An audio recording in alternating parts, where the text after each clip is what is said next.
Assalamualaikum warahmatullahi wabarakatuh. Kembali lagi dengan channelnya Romo Sidik. Apa kabar semuanya? Semoga dalam keadaan sehat.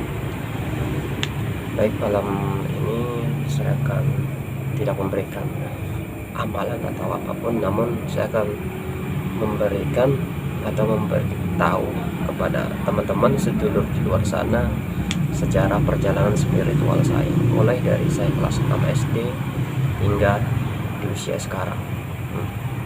Saya akan menceritakan dari mulai titik-titik by step-step hingga sampai sekarang. Namun pada dasarnya setiap orang, setiap manusia, setiap ya ada langit di atas langit lagi. Ya, ini hanya sesuai dengan pengalaman pembelajaran saya bersama guru-guru saya maupun guru-guru saya. Ada yang non muslim juga, yaitu di ilmu para ilmu leluhur juga, ada juga ilmu al-hikmah di guru-guru yang di luar sana. Nah, sebelum saya mendalami suatu amalan ataupun, sebenarnya di dalam hidup saya itu ada problem. Ya, problem itu masalah hal-hal yang kecil, dan bagaimana saya mencari ilmu amalan ini untuk kehidupan saya ke depannya.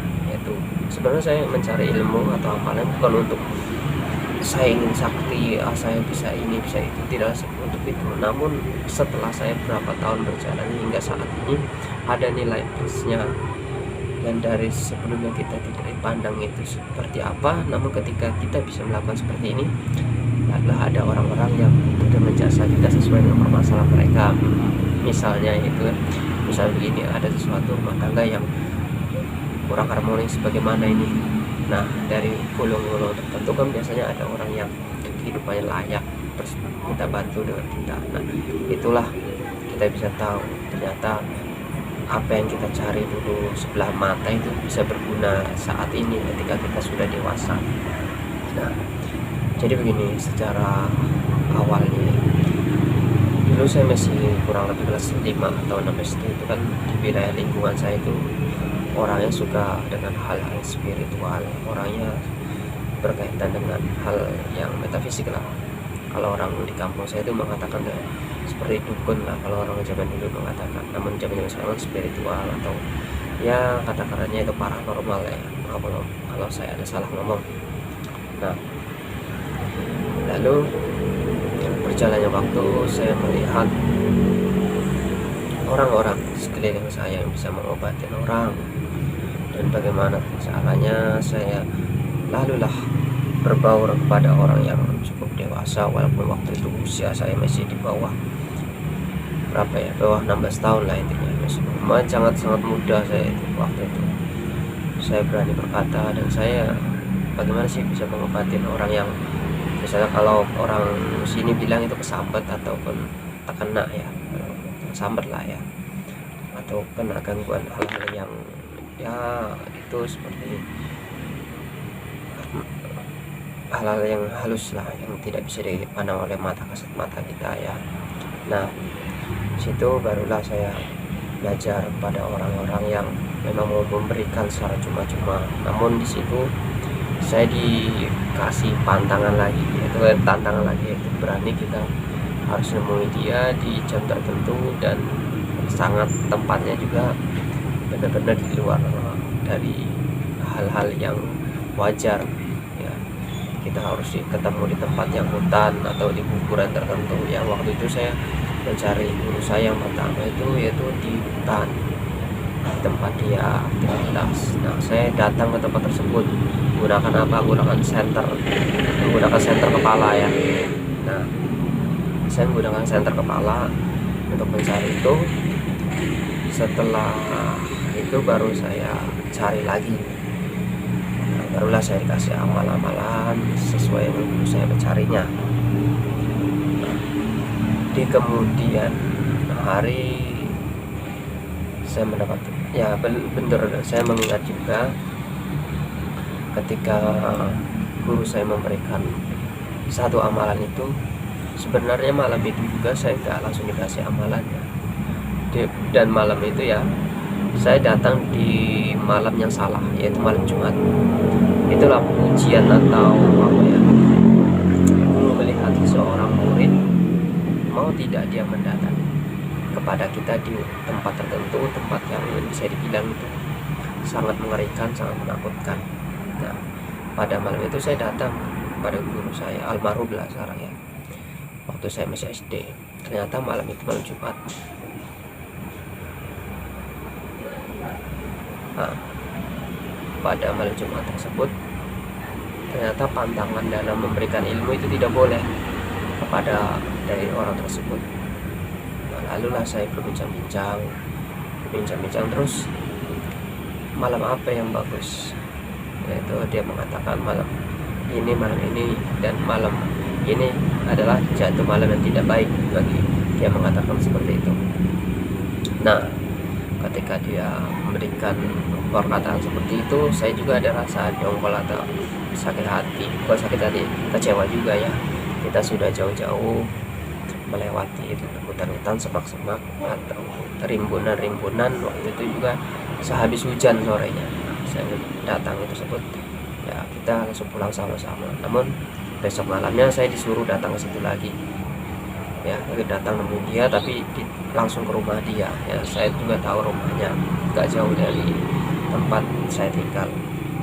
Nah, ketika saya sudah bertemu dengan dia, lalulah diberikan amalan-amalan dari guru saya yang pertama ini, yaitu ya baik dari amalan tentang pengobatan orang yang karena kesambat, ataupun karena hal-hal yang halus, ataupun mengobati untuk diri kita sendiri, serta pengobatan untuk ya seperti orang sakit-sakit medis gitu. Nah, lalulah saya diberikan amalan-amalan lainnya, itulah amalan tentang pengasihan. Itu di zaman-zaman usia masih muda itu lagi senang-senangnya, kata orang Jawa itu lagi bunga-bunganya untuk mencari ilmu seperti itu. Nah, ketika saya diberikan amal itu, yang biasa saya gunakan itu pengasihan untuk yang media air. Ada saya berikan, kalau nggak salah, yang air gundang kaca itu ada di video saya sebelumnya itu. Dan ilmu itu ilmu orang Bugis ya, amalan orang Bugis gitu. Saya diberikan secara cuma-cuma, namun pantangannya juga ada dalam video tersebut. Pantangannya nggak repot-repot, nggak susah-susah atau makanan, enggak itu. Yang penting pantangan yang saya sebutkan di situ. Nah, ketika saya mengamalkan itu, memang ada ada daya tarik lah. Sampai sekarang juga saya memakai itu, ibarat tuh ketika saya mau undangan ataupun mau pergian jarak luar provinsi atau kabupaten, saya selalu menggunakan amalan tersebut. Karena saya dari mulai kelas 6 SD, bayangkan sampai sekarang tahun 2021, saya masih mengamalkan amalan tersebut. Amalan sangat pendek dan mudah diamalkan. Nah, setelah saya mendapatkan ilmu tersebut, amalan tersebut, berapa bulan kemudian saya meminta suatu amalan yang yaitu ilmu lah ya, amalan tersebut yang di luar kategori, belum layak untuk mendapatkan amalan tersebut. Sebenarnya amalan ini membahayakan jiwa raga seseorang, namun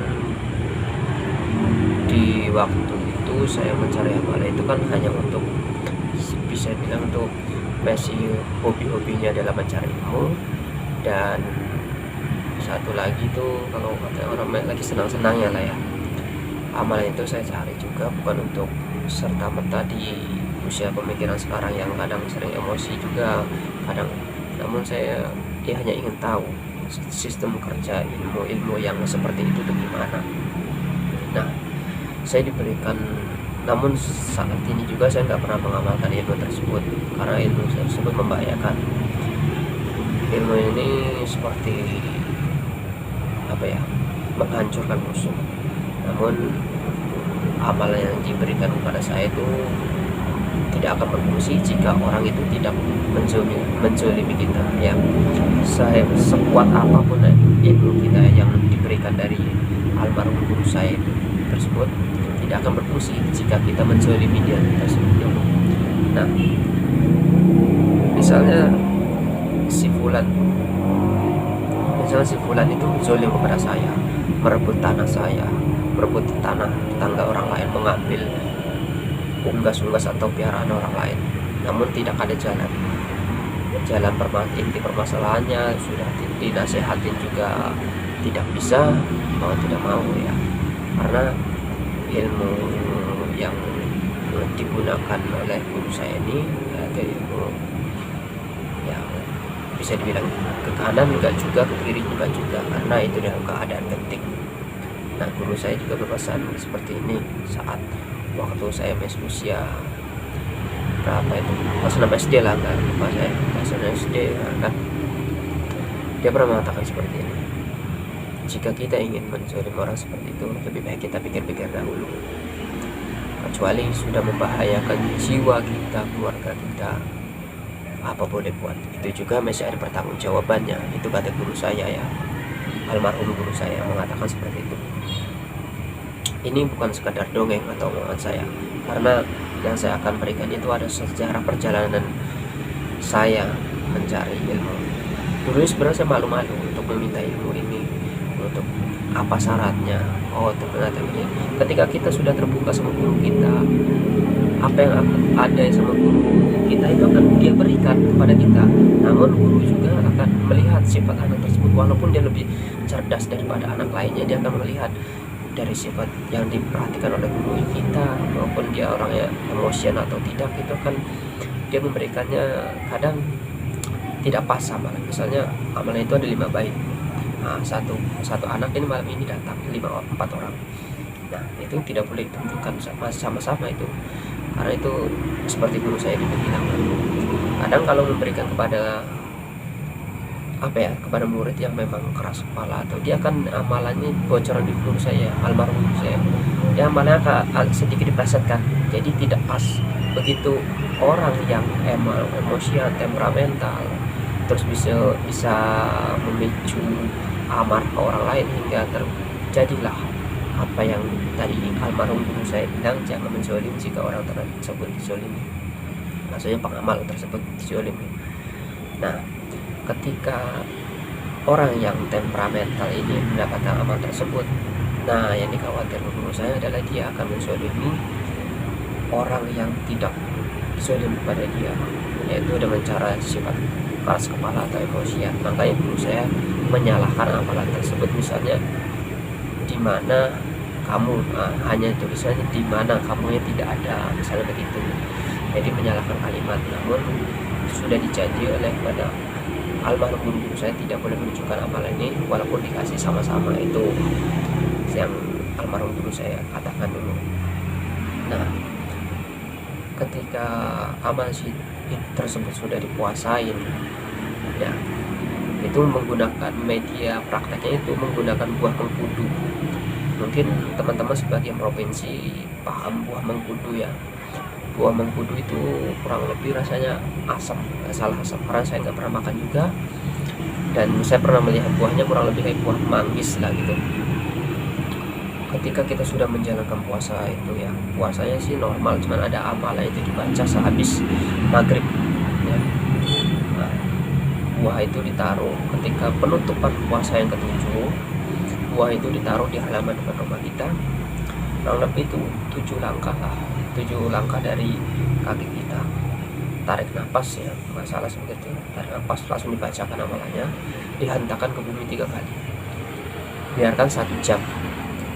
Nah, ketika orang yang sudah mengamalkan yang amalan atau ilmu tersebut yang saya katakan tadi dari almarhum guru saya, lihat di buahnya itu, buah itu akan retak ya, kurang lebih itu jaraknya 1 jam lah paling lama itu. Ketika kita sudah bacakan, tarik nafas, bacakan, hentakan pakai tumit kanan ini ya, tumit kita 3 kali dan biarkan. Habis itu biarkan setelah 1 jam, minimal itu 1 jam atau 2 jam lah, baru kita cek buah itu. Jika buah itu retak, berarti ilmu itu jadi. Jika buah itu belum retak, kita tetap lakukan, tidak perlu puasa lagi. Nah, fungsinya apa yang saya katakan ini kan, jadi begini, ini ya, ilmunya hampir sama dengan ilmu kintir jantung. Mungkin sebagian orang tanah Borneo ya, khususnya orang-orang ya mempunyai ilmu kadikdayaan lah kalau orang Jawa bilang ya, khususnya orang Tanah Borneo ya. Nah, ada sebagian lah kurang lebih ya, saya pernah mendapatkan juga. Nanti ini akan saya bahas juga ilmu kintir gunting, ilmu kintir jantung, nggak salah, bukan kintir gunting, maaf, kintir jantung. Nah, sama sasaran juga menyerang ke jantung. Mungkin sebagian orang tidak heran dengan apa yang saya katakan kintir jantung ini. Nah, ilmu yang diberikan atau amalan yang diberikan oleh almarhum guru saya itu, yaitu sasaran sama, yaitu di jantung. Makanya almarhum guru saya tidak memberikan kepada murid-muridnya itu sembarangan, termasuk saya juga ya. Dia tidak memberikan secara sah ijazahnya kepada saya. Waktu itu saya hanya diberikan cara puasa dan prakteknya. Namun begitu rasa kepenasaran saya sudah paham, sudah tahu apa manfaat dan fungsi ilmu tersebut, lalu guru saya memberikan air ke saya. Kirain saya air itu apa, ternyata air itu air peluntur. Jadi amalan tersebut saya katakan itu gagal, dan sampai sekarang juga saya sudah lupa dengan amalan tersebut. Yang saya ingat dengan tadi yang saya praktekkan dan tata cara ritualnya atau lelakunya itu dengan puasa 7 hari, mengamalkan amalan sore ya, sebelum azan maghrib itu mungkin jam 5 sampai setengah 6 lah gitu, jam 5 sore sampai hampir menjelang maghrib. Nah, ketika semua sudah kita lakukan 7 hari berturut-turut, barulah kita gunakan dengan media mengkudu. Itulah kita manfaatkan. Kita bayangkan bahwa mengkudu itu buah tersebut yaitu musuh kita, yaitu sasaran jantungnya. Nah, itulah bahaya ilmu tersebut. Terus bagaimana jika orang yang terserang ilmu tersebut, apakah langsung meninggal di tempat waktu saat itu juga atau gimana? Jadi begini, almarhum guru saya pernah mengatakan begini, jika orang datang marah-marah kepada kita, kalau masih bisa diselesaikan dengan baik, dengan cara baik-baik, selesaikan secara kekeluargaan saja. Namun jika orang tersebut sudah menzolimi keluarga kita ataupun merendahkan harkat martabat kita, itu pernah almarhum guru saya mengatakan, yaitu ketika orang tersebut sudah keluar dari halaman rumah kita, intinya keluar dari halaman rumah kita, entah sudah sampai jalan. Almarhum guru saya pernah mengatakan begini, keluar dari kita juga keluar di halaman ya, pekarangan luar rumah kita. Bayangkan orang yang tadi, nggak perlu tahu namanya sih, dia pernah mengatakan seperti, yang penting kita tahu wajahnya. Disamakan dengan yang saya gunakan tadi, yaitu cukup jika tidak tahu namanya, kata guru saya, yaitu tarik nafas dengan ingin menghancurkan jantungnya atau memutuskan jantungnya, itu barulah dibacakan amalan, hantakan ke bumi, tumit kita 3 kali. Maka almarhum guru saya pernah mengatakan, paling cepat ketika dia mau masuk rumah ya, masuk ke rumah dia pribadi, setelah pulang rumah dia akan tumbang jatuh, paling cepat sekali. Dan paling lambatnya kurang lebih itu sama dengan lelaku puasanya, itu 7 hari. Itu yang pernah almarhum guru saya katakan. Namun saat ini saya tidak mengamalkan amalan tersebut. Mungkin ada manfaatnya juga, karena saya tidak, mungkin bukan jodohnya juga, ataupun tidak berguna juga ke depannya jika kita menggunakan ilmu tersebut, karena itu bisa merugikan orang lain, keluarganya maupun diri kita ke depannya gitu.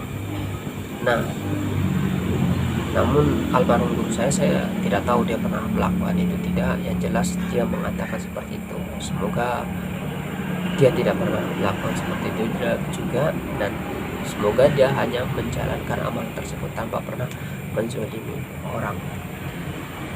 Kita lanjut. Yang kedua yaitu pelajaran, yaitu saya pernah ya, ketika saya sudah masuk SMP, nah barulah saya mendalami ilmu kebatinan, yaitu di wilayah tempat saya juga. Di situ lebih ekstrim ya, lebih ekstrim seperti yang di konten-konten YouTube zaman sekarang lah ya, karena tahun 2009 itu kan YouTube itu belum seperti sekarang lah ya, belum ada tontonan seperti Padepokan yang menarik keris seperti mediumisasi. Ada pun yaitu di televisi, yaitu Trans 7, seperti televisi yang ditayangkan secara langsung dari televisi, tidak ada dari tontonan YouTube, tidak seperti sekarang ya.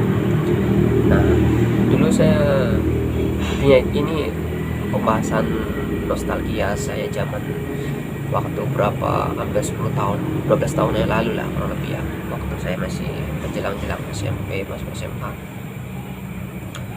Saya belajar itu tentang, pertama-tama itu belajar pola pernapasan gitu. Ini guru saya yang kedua lagi ya. Guru saya sih banyak sebenarnya, saya ceritakan insya Allah 1 jam lebih lah ya, perjalanan spiritual saya dari kabupaten, dari wilayah saya pribadi hingga keluar kabupaten, hingga ke provinsi, luar provinsi, hingga sampai Medan ya, Medan, Jawa, Jakarta, Banyuwangi, Indramayu. Saya akan insya Allah kalau waktu menentukan cukup, saya akan siarkan, beritahu di channel saya ini sebagai pengalaman juga buat teman-teman bahwa saya dari luar provinsi ke luar provinsi demi mencari guru. Nah, waktu itu saya bersama rekan-rekan teman-teman di kampung saya juga ya, kita belajar ilmu kebatinan ya, ilmu terawang.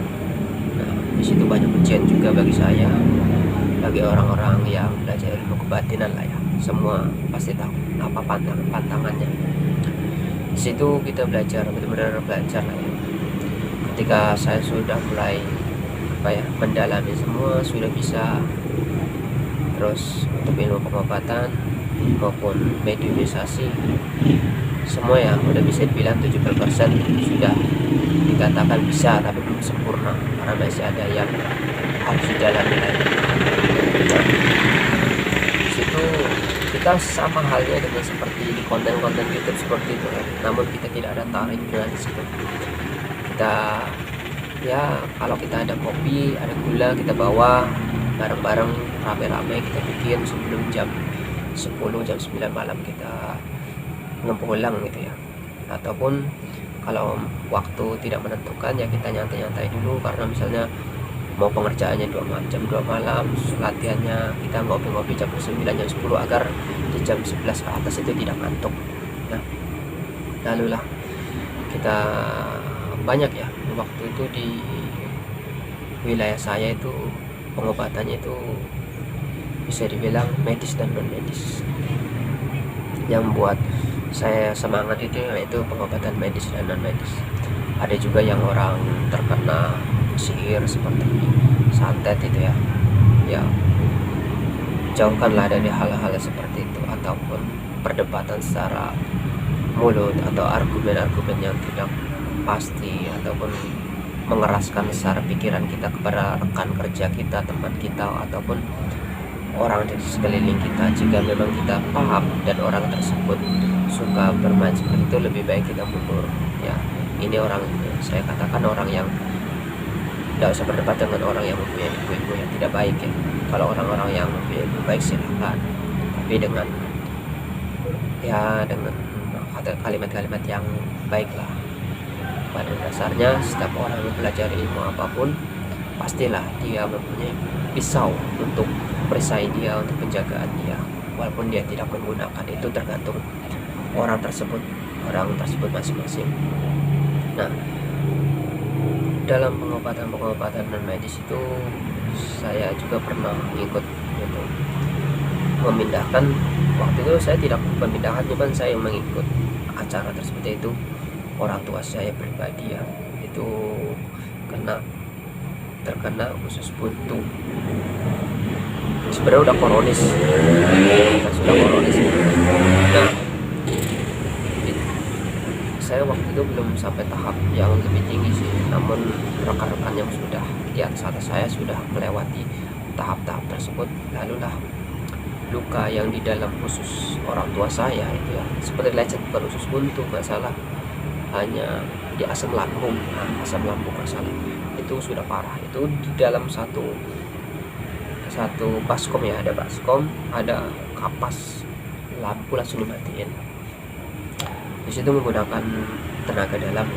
Kita juga menggunakan juga, namun untuk olah yang lebih tinggi saya tidak menggunakan itu, karena itu senior saya melakukan kapas yang dalam baskom itu, darah yang dalam lambung tersebut itu dipindahkan, yaitu teleportasi lah ya, pemindahan dari sesuatu yang sangat tidak mungkin dijangkau oleh logika, itu dipindahkan ya, seperti sejarahnya Nabi Sulaiman, Nabi Sulaiman, Nabi siapa itu yang minta memindahkan, yaitu minta sesuatu golongan jin, yaitu nggak salah ya, itu jin ibrit yang bisa memindahkan dengan sebelum ketipannya, itu memindahkan seperti itulah, yaitu teleportasi. Itulah ada manfaatnya juga jika kita belajar dengan orang-orang yang tepat, yaitu baik untuk keluarga kita sendiri ataupun orang lain. Memindahkan, alhamdulillah sekarang orang tua saya itu jauh dari kata sakit yang seperti dulunya. Lalu lah ada juga yang orang dari luar kabupaten itu berobat sama itu kena santet juga, saat dikeluarkan itu keluar paku. Banyak orang berkata, kenapa ketika pengobatan non medis seperti itu harus dimatikan lampunya? Ya kita fair-fair aja, kita tidak ada trik-trik di situ. Saya juga menyaksikan ya kan, karena di situ ada orang yang khusus menerawang barang-barang tersebut di dalam tubuh pasien, ada juga yang khusus menyambutnya. Jadi ibarat tuh kita sebagai dokter tuh ada dokter umum, dokter spesialis dan perawat. Perawat itu kita tinggal misalnya ya, sus minta gunting, sus minta jarum jahit, sus minta benang, seperti itu. Jadi ada bagian khusus masing-masing itu keluarkan. Lalu lah banyak orang yang belajar dan berangsurlah usia saya makin menjelang SMA. Saya di situ tidak pernah latihan lagi, namun saat ini juga masih ada sebagian beberapa anak remaja di sana yang latihan ya. Nah, ketika menjelang SMA, di mana usia-usia saya ini lagi masa puber yang dibilang itu lagi tinggi-tingginya, di situ saya belajar lagi kepada guru yang berbeda lagi, kepada guru yang di luar lah. Waktu itu guru saya itu yaitu orang Dayak juga sih. Ya waktu masih muda saat itu ya, usia saya masih usia 16 tahun lah ya, 17 tahun. Dan guru saya waktu itu saya bilang, Kak, saya katakan itu abang angkat saya, enggak juga. Saya bilang itu tidak abang angkat saya, tidak juga, yaitu yang jelas saya anggap dia guru. Sesuatu yang memberikan saya suatu amal ilmu saya anggap guru, apapun agamanya itu saya anggap guru, walaupun itu suatu wejangan saya tetap anggap dia guru ya. Selama itu baik, mau dia memberikan amalan ilmu yang tidak baik saya anggap guru, tapi tidak saya amalkan secara mendarah daging. Beda dengan ilmu pengasihan, ilmu terawang, ilmu pengobatan, itu saya amalkan betul-betul, namun tidak semua saya jalankan, saya lakoni untuk hal-hal yang misalnya ilmu pengasihan ini saya gunakan tiap hari, tidak, saya tidak seperti itu. Namun saya tetap mengamalkan agar tidak lupa. Mungkin suatu hari pastilah kita menggunakan apa yang kita tanam tersebut demi keperluan kita, entah itu mau pergi kemana atau acara-acara keluarga, nggak apa-apa, demi untuk diri kita pribadi, tidak merugikan orang lain. Nah, di situ saya pribadi mencari ilmu daya pikat, daya tarik ataupun ilmu pengasihan. Nah, dimandikanlah oleh orang yang guru saya ini ya, orang Dayak ya, dimandikan setiap malam itu, malam bulan purnama, 1 bulan 1 kali, 1 bulan 1 kali. Itu saya harus membawa telur, beras 1 canting ya, telur ya, kalau orang Jawa itu di sana beras 1 liter lah ya, telur, jarum, langsung uang itu waktu itu tidak boleh kurang, tidak boleh lebih ya, itu pantangan leluhur dia. Kalau dia minta 10.000 ya 10.000, itu 10.000 nya harus receh, koin gitu ya, koin. Nah, kurang lebih koin itu saya mau 10.000. Kalau kita memberikan di atas 10.000 itu akan berdampak negatif kepada diri kita, sang penghajatnya itu.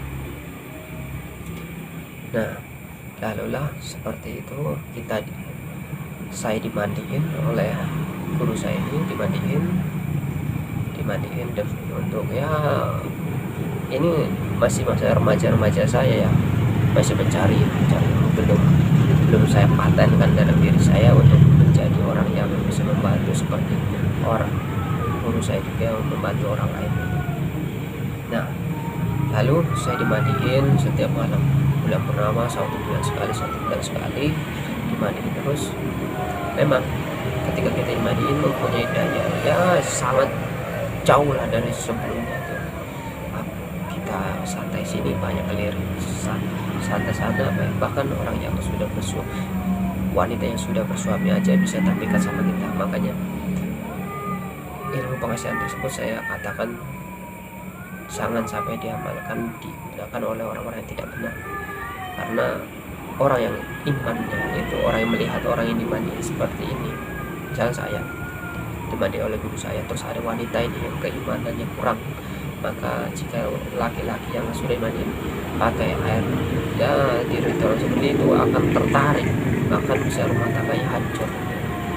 Makanya kalau digunakan untuk hal masih samar remaja, hanya untuk senang-senang, masih di jalur normal, nggak apa-apa selama itu tidak merugikan siapapun maupun anak orang yang masih belum nikah. Jangan kita rugikan kalau untuk hanya sebagai daya tarik agar kita disenangi. Namun kata orang juga bilang begini, saya tidak pakai pengasihan juga banyak pacar saya, ya itu menurut dia.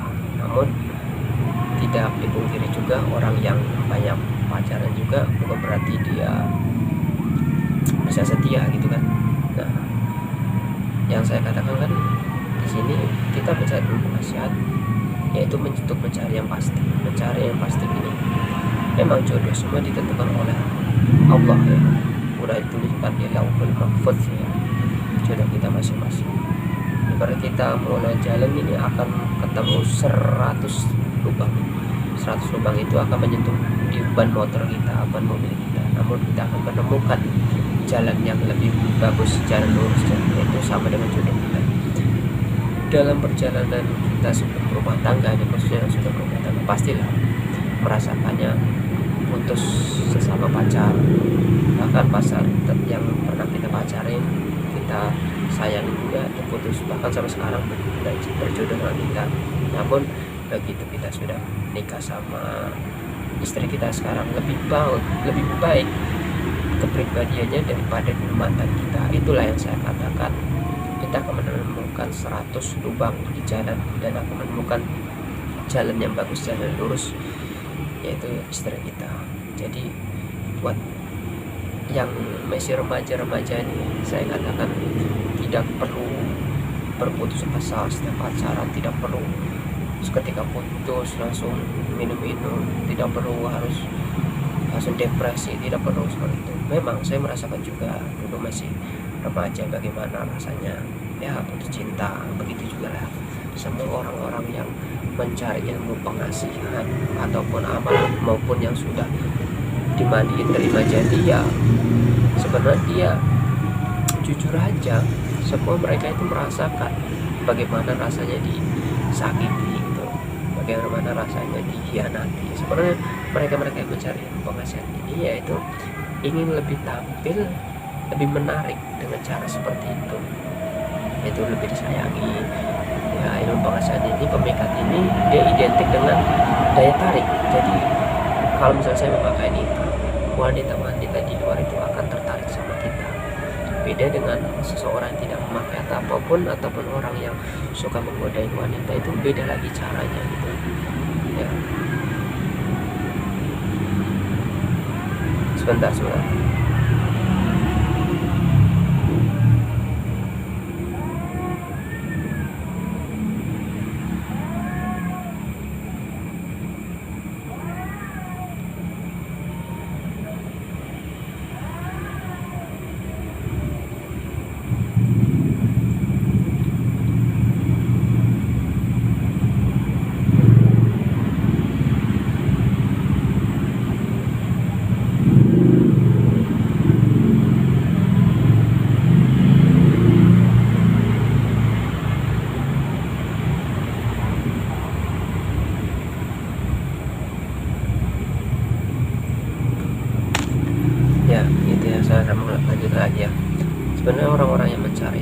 penasihat itu ya asmaranya, dia tidak mau dirinya dia itu dihianati, dirinya dia juga tidak mau dipermainkan. Seperti katakan itu ingin seperti gula lah ya, seperti satu 3 butir gula itu ingin direbutin oleh ratusan semut. Sebenarnya orang-orang yang mencari ilmu pengasihan ini seperti itu. Nah, itulah perjalanan saya di waktu masih remaja hingga sekarang. Nah, lalu di usia saya sudah selesai sekolah ya, selesai sekolah dulu saya sebenarnya setelah lulus SMK, basic saya ya, basic ini saya mengatakan kalau jiwa spiritual saya memang dari kecil, dari SD lah saya sudah tumbuh, bahkan yang melihat saya hal-hal gaib yang lewat ataupun mewujudkan diri seperti itu tuh sudah bisa dari saya SD, yaitu saya sakit waktu itu. Awal mulanya saya lagi sakit, lalu adalah mewujudkan, namun bukan seperti orang-orang saat ini dibuka mata batinnya langsung. Memang dibuka mata batinnya itu memang bisa, saya juga pernah seperti itu, namun beda dengan cara saya dulu. Saya dulu bisa melihat itu awalnya itu sakit. Saya ada melihat seorang orang itu tinggi ya, pakai baju putih, enggak full sih putih, yang penting itu setengah badan itu, setengah badan itu berdiri, rambutnya itu panjang putih juga. Itu melihatin saya dengan fokus, tidak dengan senyum, tidak atau dengan sapaan, fokus. Lalu dengan sendirinya dia menguraikan badannya, mungkin seperti asap, dan menghilang. Berjalannya usia ke usia, disitulah saya timbulnya sedikit demi sedikit peka dengan hal-hal yang berbau metafisik, yang halus-halus seperti ya cincin seperti itu ya. Namun saya tidak mengatakan awal, sehingga saya berani mengatakan seperti itu ketika usia saya itu jalan 20 tahun. Namun di bawah 20 tahun saya masih belajar sana sini secara diam-diam, tidak seperti sekarang. Walaupun sekarang saya enggak terbuka benar, yang jelas saya tidak seperti di usia 20 tahun itu aja. Kalau di usia 20 tahun saya masih belajar, itu masih sembunyi-sembunyi. Walaupun sekarang masih ya tidak terbuka benar. Walaupun sama istri saya misalnya mau pergi sana, saya bilang saya mau ketemu guru saya misalnya di Medan, saya berangkat. Nah, lalu ini basic saya yang tadi ya, yang tentang spiritual. Memang dari SD juga saya sudah suka dengan hal tersebut. Namun di sisi lain juga saya pernah disakiti masalah asmara juga. Semua orang ya yang mau berumah tangga, mau pria mau wanita, tetaplah disakiti. Namun cara berpikirnya itu kan setiap orang beda-beda. Ada yang pemikirannya itu seperti stres, dalam arti kecewa, beda dengan orang yang dikecewain. Terus bagaimana sih menyelesaikan dengan sesuatu dengan cara yang di luar nalar, yaitu ataupun ketika kita diputusin oleh pacar kita, terus kita ingin mendapatkan yang lebih dari dia, bagaimana sih walaupun dengan jalur yang di luar nalar juga. Nah, hingga saya tahun 2012 saya nggak salah saya lulus SMK itu. Nah, sebenarnya ketika lulus SMK saya mempunyai ya, bukan ujuk-ujuk langsung mau seperti itu. Saya mulai masuk SMA tuh mempunyai cita-cita menjadi abdi negara, yaitu ingin menjadi seorang abdi negara. Namun mungkin Allah tidak mengizinkan saya menjadi abdi negara. Saya sudah mendaftar berkali-kali di 3 matra, yaitu 3 matra militer ya. Saya sudah daftar, sudah melakukan segala sesuatu dengan prosedur, dengan suatu check-up dan lain-lain. Ternyata ya banyak sesuatu yang di luar sana ya.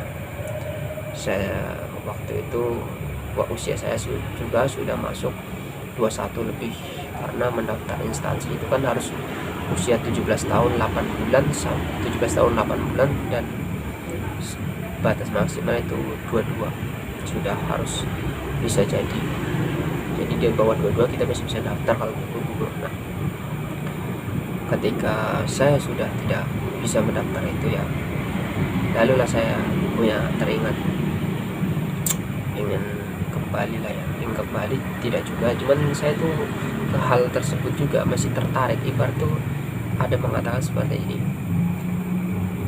jika Allah memberikan sesuatu kepada kamu, saya pernah mendapatkan kalimat dari guru kepada saya, jika seperti ini kalau nggak salah, jika sesuatu yang dijodohkan kepadamu, mau kamu pergi ke luar negara kita, mau keluar kemana juga, suatu saat itu akan ketemu dengan kamu juga, yaitu jodoh. Itu jodoh itu. Jika, nah itu yang saya katakan tadi, jika kamu menghindari sesuatu yang tidak Allah inginkan, jika kita menghindari sesuatu yang Allah inginkan, sampai manapun ketika itu kita hindari, itu dia akan mendatangi kita juga, yaitu kemauannya. Nah, waktu saya sudah lulus SMK kan, saya sudah tidak mau bermain-main tentang hal-hal yang spiritual. Itulah saya katakan, walaupun yang apa yang tidak kita sukai, mau lari kemanapun, Allah akan menemukan hal tersebut. Waktu itu memang saya udah tidak mau bermain-main spiritual seperti itu, bermain-main yang hal-hal yang di luar nalar seperti itu, seperti main jelangkung dan lain-lain, itu saya tidak mau lagi seperti itu. Namun dan saya seperti tadi katakan, yaitu mau kita lari sampai ujung dunia pun, jika Allah mengizinkan kita untuk bertemu hal-hal seperti itu, ya mungkin sudah waktunya, dan kita harus menjalankan dengan benar-benar bijaksana, karena hal-hal yang seperti ini tidak bisa kita anggap main-main, namun kita harus berpikir secara dewasa. Jangan sampai kita ketika mempunyai ilmu apapun, kita untuk menzolimin orang-orang di luar sana, itu tidak benar. Nah, di situ saya barulah mencari guru di luar provinsi ya. Saya tahun 2000, waktu itu saya memang udah tidak mendaftar lagi ke instansi tersebut. Saya mendalami yaitu ilmu yang benar-benar spirit. 2012 itu sudah ada channel YouTube, nggak salah ya, udah ada channel YouTube sudah ada hal-hal spiritual, udah banyak timbul, nggak salah itu ya, di YouTube. Nah, saya datanglah suatu hari, saya pertama itu turun itu tahun 2014. Saya datang ke daerah wilayah Purwakarta, itu Jawa Barat. Di sana sebenarnya saya ingin belajar bagaimana cara menangkap tuyul. Nah, itu lucu juga. Saya datang di sana sama kuncennya. Saya datang ke sana kurang lebih 2 pekan ya, 2 minggu. Saya datang ke sana.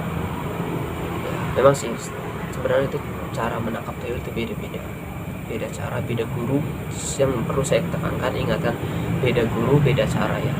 Ada yang menggunakan cara sederhana, cepat dapat, ada yang menggunakan cara yang ribet-ribet, malahan yang ibarat tuh caranya komplit tapi malahan lama kenanya. Ada yang sesuatu yang caranya original, tradisional, tapi lebih tanpa 2 jam juga sudah dapat. Nah, di situ saya belajar juga sama beliau cara menangkap tuyul.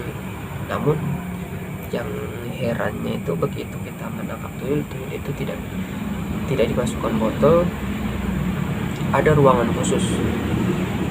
Saat itu kita melakukan ritual, di situ ada kembang ya. Saya waktu itu mandi. Saya awalnya itu 2014 saya turun ke bandara itu di daerah Bandung, bandara apa ya, lupa saya. Nah, itu turun Bandung, saya tidak ada kenalan siapapun. Saya duduk depan bandara, itu ada kafe. Sekarang sudah direnovasi kafe itu, karena tahun 2018 itu saya ada ke Bandung juga. Nah, saya nyantai di situ, minumlah. Saya ngobrol sama waiter orang yang kafe tersebut. Mbak, ini saya mau datang ke Purwakarta, daerah ini sesuai dengan alamat di HP yang calon guru saya katakan yang mau saya temuin. Oh ya udah, sama si AA ini. Nah, orang Jawa Barat kan ngomong AA ya. sama AA ini atau abang ini lah kan. Nah, saya bilang, Kang ini alamat ini.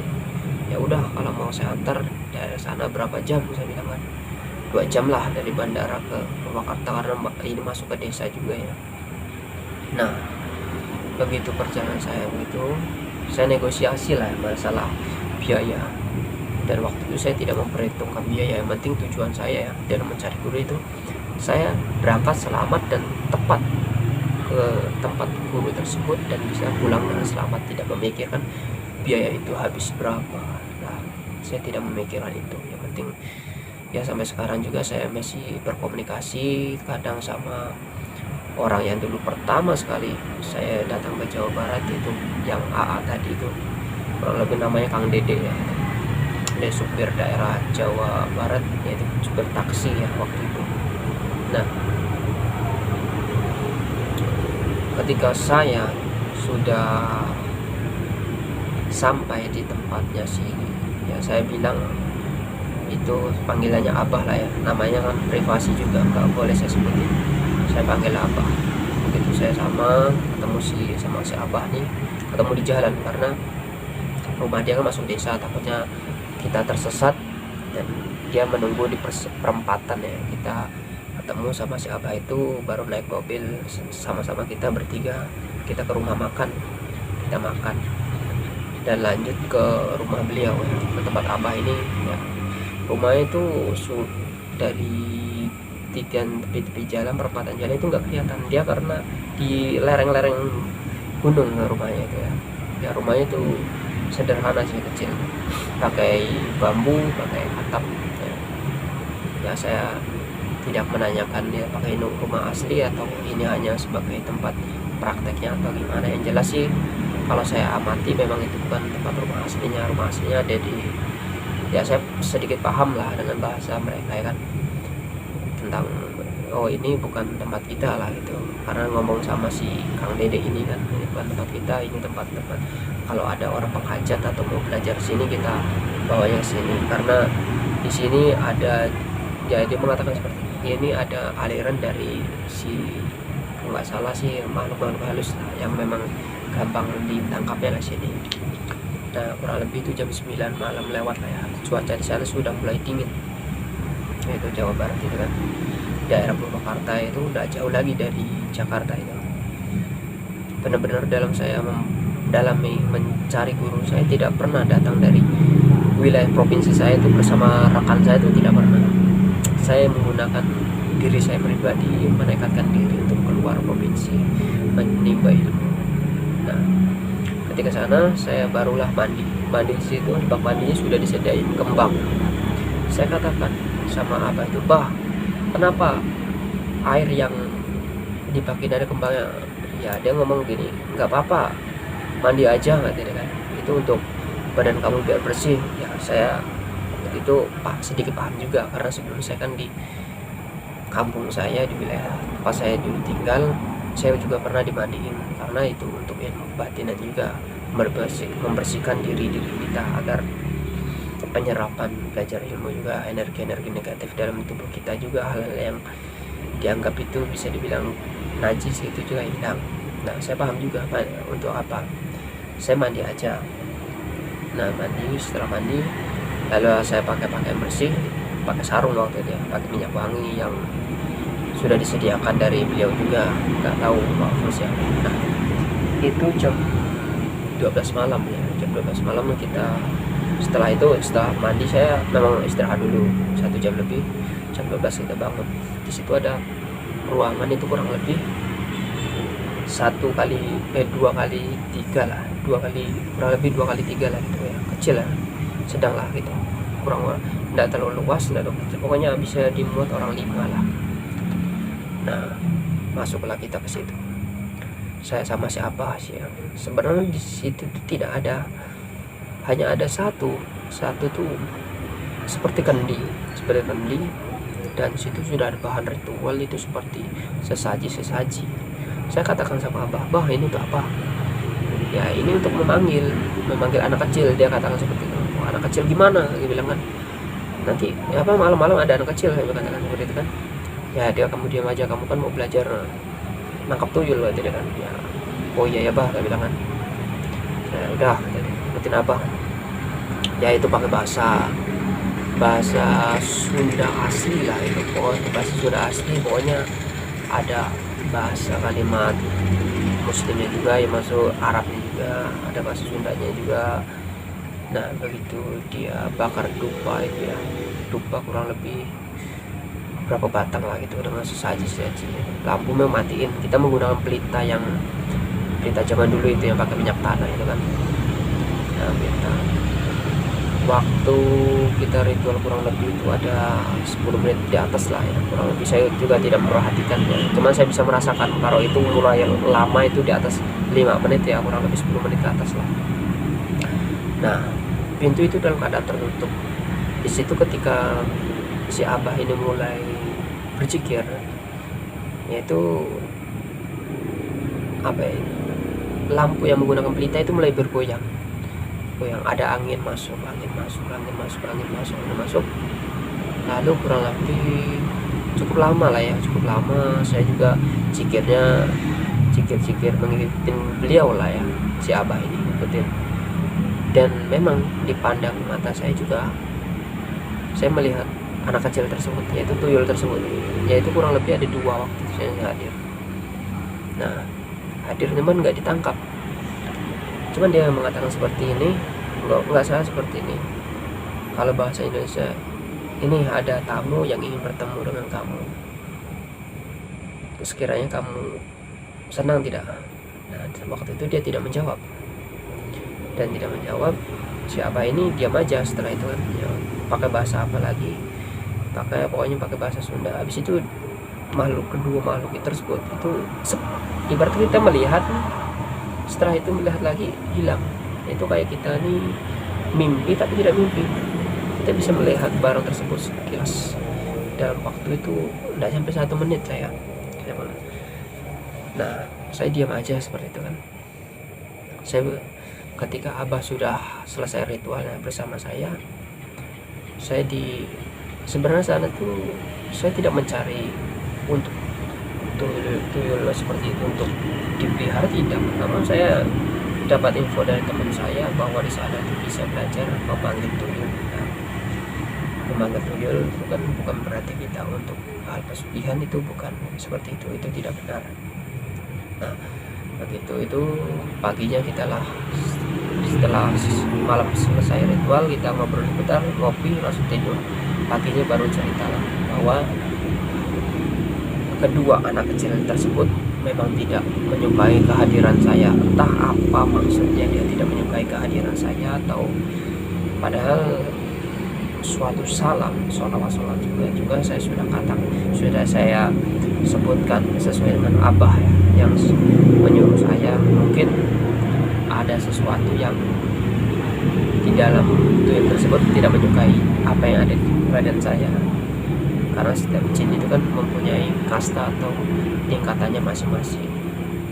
Mungkin dengan si abah itu anak kecil tersebut suka sama si abah, namun ketika si anak kecil itu melihat saya, ternyata saya di atasnya si abah ataupun si anak kecil tersebut. Nah, disitulah kadang itu entah apa yang ya, semua itu biarlah. Ketika pagi harinya kita mendalam itu kan, barulah abah memberikan amalan-amalan tersebut. Nah saya mendapatkan amalan tersebut, namun sangat beratnya kenapa?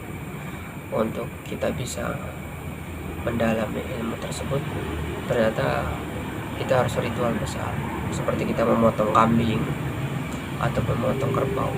Jadi gini, jika kita bisa memotong kambing, kita hanya bisa memanggil bangsa-bangsa tuyul tersebut dengan kasta-kasta yang sedang-sedang saja. Namun jika yang seperti abah itu katakan, jika kita bisa hajatnya memotong sapi, itu kita bisa memanggil tuyul yang setara setingginya dengan manusia. Walaupun kita hidupnya misalnya di Sumatera, sedang kita belajar Jawa, kita bisa ritualnya di Sumatera dan memanggilnya langsung hadir di hadapan kita ya, seperti itu. Itu yang abah katakan pada saya. Ya saya waktu itu sempat menulis juga amalan tersebut, namun saya tidak melakoni ataupun menjalankan untuk mematahkan, itu meriadokan ilmu tersebut untuk menyatu ke dalam tubuh saya. Karena yang saya cari itu ingin tahu, bukan berarti saya ingin mendapatkan ilmu untuk merugikan sesama, itu tidak. Nah, saya habis dan saya anggap suatu, saya mencari ilmu di sana, saya anggap itu suatu hanya jalan-jalan. Nah, kembalilah saya ke Kalimantan lagi, sini ya, Kalimantan lagi saya pulang, dan itu banyak gejolak juga di jalan, yaitu dengan adanya kabut asap. Berapa hari saya terlontar-lontar di Jakarta, itu kurang lebih 2 hari ya, 2 harian. Nah, pulanglah saya ke Kalimantan lagi. Suatu hari saya mendengar dari teman saya daerah Jawa, yaitu daerah Banyuwangi. Nah, tahun 2016 saya berangkat lagi itu daerah Banyuwangi, yaitu saya bersama teman saya, dia kerja di Polres Surabaya ya, Polres Surabaya nggak salah itu namanya, siapa lupa saya waktu. Nah, saya berangkat ke sana dari terminal Bungurasi nggak salah. Nah, terminal Bungurasi saya berangkat sama teman saya ini, karena sampai sekarang juga saya udah lost kontak, tidak pernah komunikasi lagi dengan beliau yang di Polres sini Surabaya, itu nggak pernah komunikasi lagi. Hampir 5 tahun saya nggak komunikasi. Nah, kurang lebih 5 tahunan lagi gitu ya, nggak pernah komunikasi sampai sekarang. Lalu saya ke arah Jember, setelah Jember baru ke Hotel Serono, yaitu nggak jauh dari, kurang lebih dari Hotel Serono ke Alas Purwo itu 35 menit lagi lah. Nah, saya ketemu nih sama, saya panggil Mas lah ya, saya nggak sebutin namanya. Kalau kamu belajar di sini, kita belajar ke Alas Purwo. Saya iyakan saja waktu itu ya, saya iyakan saja. Saya berangkat ke wilayah Alas Purwo. Di sana ternyata banyak orang-orang yang saya katakan seperti ini, sakti lah, dalam arti kan saya menghormati mereka juga sakti lah ya. Siapa sih yang nggak kenal dengan Alas Purwo kan begitu saya sudah masuk Alas Purwo, perjalanan saya tuh gak sampai ke dalam, cuma sampai bibir Alas Purwo saja saya mendalam ini. Nah, si calon guru saya sebenarnya masih muda waktu itu, masih usia 28 lah. Memang dia terkenal juga di sana. Dia mengatakan gini, kalau sampean ngomongnya gini, kalau sampean ingin mau belajar di sini, ya kurang lebih berapa bulan kamu di sini? Dia mengatakan seperti itu. Ya Mas, saya bilang, nanti kamu kalau misalnya mau ritual untuk keilmuan, kamu ada tempat-tempatnya untuk bertapa di sini, agar nanti kamu ketemu. Dia ngomong gini, agar nanti kamu ketemu penunggu sini asli. Kalau masalah diganggu ataupun itu urusan nanti, yang penting kamu bisa menjalankan apa yang saya katakan di sini, dan apa yang dilarang di sini jangan kamu lakukan. Yang maksudnya pantangan-pantangan yang ada di Alas Purwo itu kan jangan kita lakukan. Nah, yang jelas sih saya pribadi itu selalu mengikuti omongan guru selama itu yang kita cari ya, ilmunya juga, amalan juga. Nah, waktu itu saya tidak sampai belajar di situ, hanya sekadar ya saya dapat juga amal-amal kecil-kecilan lah ya, untuk membantu orang juga dari beliau, dan saya riadokan di rumah saya pribadi. Namun kalau untuk bisa riado tiap malam itu di Alas Purwo, itu udah mempelajari ilmu yang lain lagi, walaupun hal yang di kanan itu lain lagi. Lalu lah saya pulang ke Kalimantan lagi. Saya ada waktu itu 5 hari, 5 hari di Alas Purwo, di daerah sana lah, Banyuwangi ya. Banyuwangi saya pulang lagi, sampailah saat ini. Dan saya tahun 2000 berapa ya, ada lagi setelah itu 2017 nggak, 2017 saya berangkat daerah Blitar.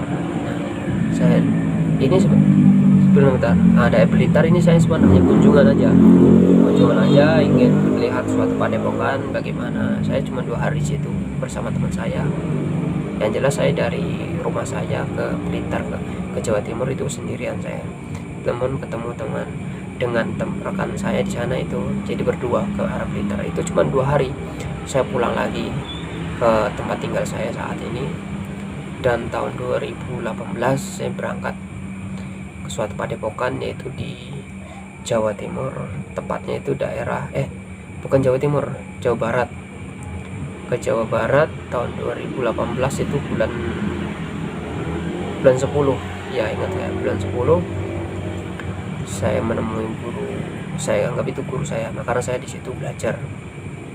Saya belajar suatu padepokan, saya nggak sebutkan padepokannya itu. Saya belajar itu kurang lebih berapa bulan ya, hampir 3 bulan di sana. Saya belajar, betul-betul saya belajar. Dan ketika itu saya memang tidak mau lama-lama di sana, saya pulang lagi ke wilayah saya lagi. Saya sebelum pulang itu berapa harinya saya ke petilasan yang Prabu Siliwangi, nggak salah itu, pasti daerah Indramayu itu pasti tahulah. Kesana itu dengan petilasan yang Prabu Siliwangi pasti paham. Nah, saya berangkat ke sana, saya berendam ya, karena saya orang pendatang juga di situ ya. Orang mengatakan situ itu petilasan yang Prabu Siliwangi. Saya menghormati juga tempat tersebut. Kita juga berzikir bersama. Nah, kita pulang lagi. Dan di tahun 2019 baru saya merit bersama istri saya. Tahun 2019 saya nikah sama istri saya, sampai sekarang saya mempunyai anak ya. Dan tahun 2021 kemarin, 2021 ini bulan Maret saya berangkat ke daerah Medan, Kabupaten Perdagangan, yaitu daerah Kabupaten Perdagangan ya. Saya menemukan guru saya. Sebenarnya saya sudah komunikasi kepada si guru saya yang daerah Medan ini. Saya komunikasi sama beliau itu dari tahun 2015, sampai Allah menemukan saya itu kepada guru saya itu yang daerah Medan itu di tahun 2021 bulan 10 bulan 3 Maret ya 2001. Saya seminggu di sana. Kita belajar, saya belajar, ingin ya nggak belajar sih, saya ingin bertemu dengan beliau, ngobrol-ngobrol sama beliau tentang ilmu-ilmu supranatural beliau. Saya ada diberikan suatu oleh-oleh juga dengan oleh-oleh beliau. Saya diberikan oleh beliau itu cindera mata juga ya, untuk kenang-kenangan ya. Semoga suatu saat, suatu hari saya bisa berangkat ke daerah Medan lagi, yaitu di Kabupaten Perdagangan.